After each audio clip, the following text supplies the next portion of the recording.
Bonjour à chacun et chacune, que le Seigneur vous encourage, vous qui êtes déjà sur la route du travail, vous qui êtes déjà peut-être sur votre poste de travail, vous qui êtes devant cette journée où le soleil va sans doute aujourd'hui mettre un certain temps à nous montrer ses rayons et sa lumière. Sachons qu'il y a une lumière qui peut nous éclairer dès que nous nous levons. Je lis avec vous 2 Pierre 1, verset 19. Et nous considérons comme d'autant plus certaine la parole des prophètes. Vous faites bien de lui prêter attention, comme à une lampe qui brille dans un lieu obscur, jusqu'à ce que le jour commence à poindre et que l'étoile du matin se lève dans votre cœur. Jusqu'à ce que l'étoile du matin se lève dans votre cœur. L'étoile du matin est clairement identifiée dans la parole de Dieu. Si vous prenez la fin du livre de l'Apocalypse, Jésus se présente et nous dit « Moi Jésus, j'ai envoyé mon ange pour vous attester ces choses dans les églises. Je suis le rejeton de la racine de David et son descendant, l'étoile brillante du matin. » Le Seigneur nous dit « Je suis l'étoile brillante du matin. » Et ici, elle est appelée à se lever dans notre cœur. Alors, dans ce texte de 2 Pierre, nous pouvons considérer que Pierre nous parle de l'avènement de Jésus, de son retour glorieux. Ceux dans le cœur desquels il faut que la lumière se lève peuvent être considérés comme ceux qui n'ont pas encore compris qui est Jésus. Mais décidément, le texte est têtu. Il est question ici que l'étoile du matin se lève dans votre cœur, dans notre cœur. Ce texte que nous lisons ce matin fait suite à ce que Pierre nous raconte. Il nous dit de prêter attention à la parole des prophètes, parce que cette parole, il en a vu l'accomplissement. Et il en a vu l'accomplissement notamment des versets 16, ça nous est rapporté des versets 16 au verset 18, sur la montagne de transfiguration. Dans cette expérience qu'il a vécue, lui, Pierre, avec Jean et Jacques, les fils de Zébédée, l'a profondément marqué.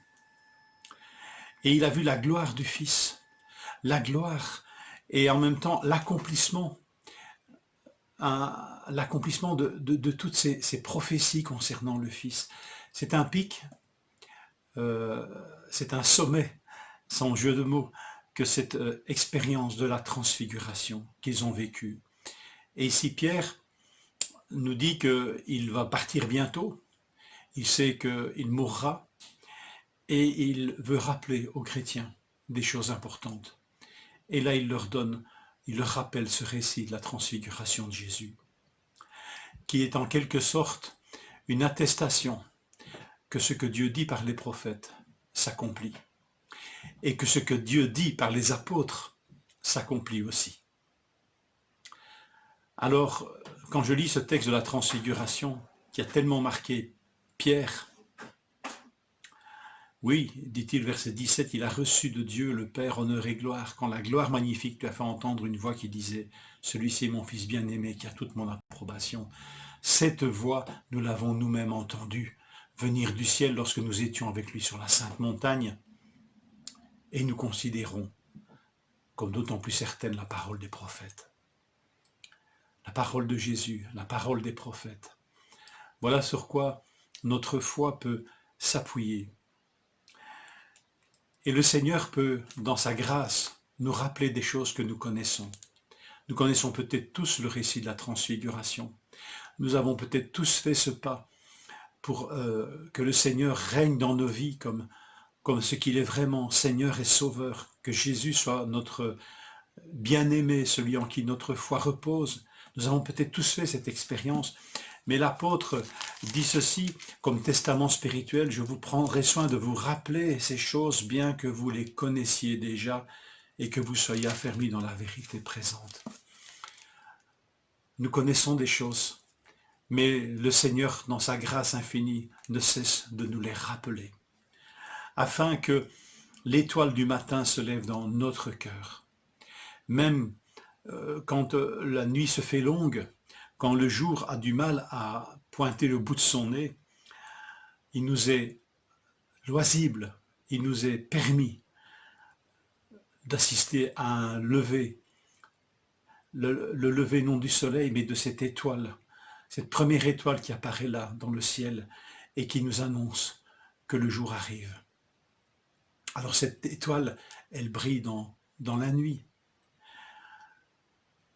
Que le Seigneur vienne nous rejoindre, parce que nous aussi, peut-être, nous vivons ces expériences où nous avons l'impression que le soleil ne se lève pas non plus dans nos vies et dans nos cœurs.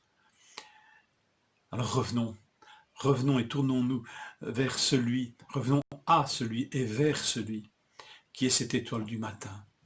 Que le Seigneur nous accorde cette grâce aujourd'hui, que cette étoile du matin, Jésus notre Seigneur glorifié, tel qu'il s'est montré dans la transfiguration, eh bien qu'il se lève, qu'il pointe le bout de cette lumière dans nos cœurs dès le matin. Je vous encourage à lire un récit de la transfiguration peut-être aujourd'hui, mais nous y reviendrons ce dimanche sur cette montagne de transfiguration. Que le Seigneur vous bénisse et vous fortifie en cette journée. L'étoile du matin, j'espère, s'est levée dans votre cœur.